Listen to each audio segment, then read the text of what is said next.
Hello friends, నేను మీ ఆమెని. Welcome back to my YouTube channel home made వంటలు and blogs. ఈరోజు నేను ఒక హెల్దీ రెసిపీతో అయితే మీ ముందుకు వచ్చాను. అదేంటి అంటే డ్రై ఫ్రూట్ చిక్కీ. పిల్లల స్నాక్స్ కోసం షాప్లో కొనాల్సిన అవసరం లేకుండా ఇంట్లోనే సూపర్ క్రిస్పీగా డ్రై ఫ్రూట్ చిక్కీస్ ఎలా తయారు చేయాలో పక్కా కొలతలతో ఈ వీడియోలో చూపించబోతున్నాను. నేను చెప్పిన ఈ కొలతలతో కనుక ఈ చిక్కీస్ చేసినట్లయితే మీకు పర్ఫెక్ట్గా వస్తాయి. ట్రై చేయండి.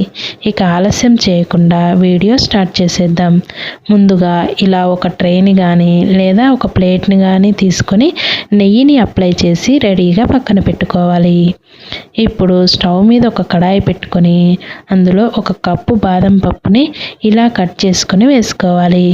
మీకు ఇలా కట్ చేయడం ఇష్టం లేకపోతే అలాగే అయినా వేసుకోవచ్చు.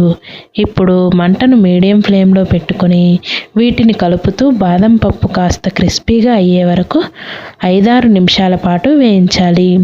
5-6 నిమిషాల తర్వాత ఇందులోకి మనం బాదం పప్పుని ఏ కప్పుతో అయితే తీసుకున్నామో అదే కప్పుతో ఒక కప్పు జీడిపప్పు వేసి 1-2 నిమిషాలు వేయించాలి.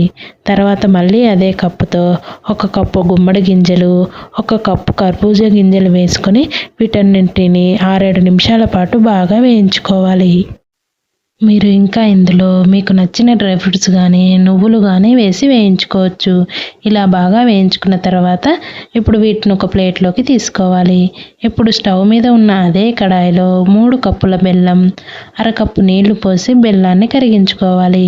ఇక్కడ నేను అన్నీ కలిపి 4 కప్పుల డ్రై ఫ్రూట్స్ తీసుకున్నాను కాబట్టి 1 కప్పు డ్రై ఫ్రూట్కి 3/4 కప్పు బెల్లం అయితే కరెక్ట్గా సరిపోతుంది.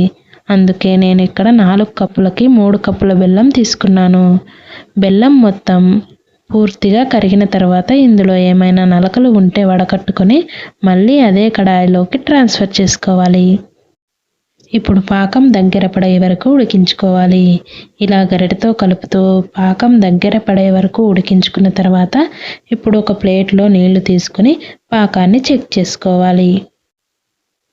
ఇలా నీళ్ళలో కొద్దిగా పాకాన్ని వేసి చూడాలి. ఇది జల్లీలాగా ఉంది కాబట్టి ఇంకా పాకం రాలేదు. మళ్ళీ 1-2 నిమిషాల పాటు ఉడికించుకొని పాకం చెక్ చేసుకోవాలి. ఇలా 1-2 నిమిషాల తర్వాత చూడండి, పాకం గట్టిపడింది. ప్లేట్లోకి తీసుకున్న పాకాన్ని ఇలా ప్లేట్కేసి కొడితే టక్ టక్ అని సౌండ్ వస్తే చిక్కీస్కి కరెక్ట్గా పాకం వచ్చినట్లే. డ్రై ఫ్రూట్ చిక్కీకనే కాకుండా పల్లీలు, నువ్వులు ఇలా ఏ చిక్కీకైనా ఇదే పాకం రావాలి. ఇప్పుడు ఇందులో మనం వేయించి పెట్టుకున్న డ్రై ఫ్రూట్స్ వేసి బాగా కలపాలి. ఇప్పుడు స్టవ్ ఆఫ్ చేసి దీన్ని మనం ముందుగా నెయ్యి అప్లై చేసుకున్న ట్రేలోకి ట్రాన్స్ఫర్ చేయాలి. ఇలా ట్రాన్స్ఫర్ చేసిన వెంటనే ఒక బౌల్కి కానీ లేదా ఒక గ్లాస్కి కానీ నెయ్యిని అప్లై చేసుకొని ఇలా ట్రే మొత్తం ఈవెన్గా స్ప్రెడ్ చేసుకోవాలి. ఇలా ఈవెన్గా స్ప్రెడ్ చేశాక 1-2 నిమిషాల తర్వాత కాస్త పైన డ్రై అవుతుంది. ఇప్పుడు ఒక నైఫ్కి నెయ్యి అప్లై చేసుకుని ఇలా ముక్కలుగా ఘాట్లు పెట్టుకోవాలి. ఇలా మనకు కావలసిన షేప్లో ఘాట్లు పెట్టుకుంటే డ్రై అయ్యాక ఈజీగా ముక్కలు చేసుకోవచ్చు. ఫ్రెండ్స్, ఈలోపు ఈ వీడియోని లైక్ చేయండి. ఇలాంటి మరెన్నో మంచి రెసిపీస్ పక్కా కొలతలతో కావాలంటే మన ఛానల్ని సబ్స్క్రైబ్ చేసి పక్కనే ఉన్న బెల్ ఐకాన్ని క్లిక్ చేసి ఆల్ అనే ఆప్షన్ని క్లిక్ చేయండి. ఇలా చేయడం వల్ల నేను ఎప్పుడు వీడియో అప్లోడ్ చేసినా ఆ నోటిఫికేషన్ మీ వరకు వస్తుంది. అప్పుడు నా వీడియోస్ అన్నీ మిస్ అవ్వకుండా చూడొచ్చు.